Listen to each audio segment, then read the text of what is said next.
ఈ రెండు ఘటనల్లో మీరు చూసింది ప్రేమ కత్తిని, పరువు పిచ్చిని.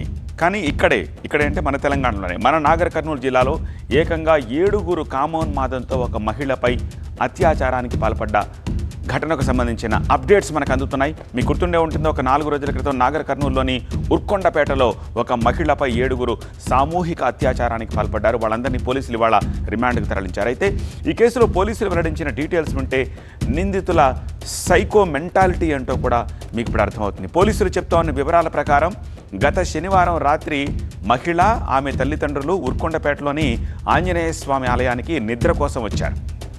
అదే ఊళ్ళో ఉంటున్న సమీప బంధువును సదరు మహిళ పిలిచింది. అక్కడికి వచ్చాము అని చెప్పింది. రాత్రి ఆలయంలోనే నిద్ర చేస్తున్నామని చెప్పి ఇన్ఫామ్ చేసింది ఆ కుటుంబం. బాధిత మహిళ రాత్రి 10:30 టైంలో ఆలయానికి ముందున్న గుట్టల సమీపంలోకి వెళ్ళింది.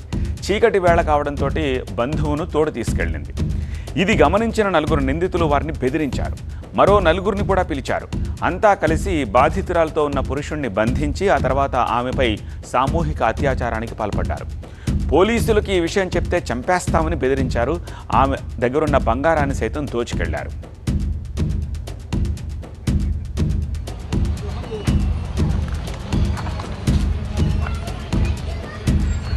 నిందితులు వెళ్లిపోయిన తర్వాత బాధితురాలు బంధువుకున్న కట్లు విప్పింది. ఆ తర్వాత విషయం పోలీస్ స్టేషన్ వరకు చేరవేసింది.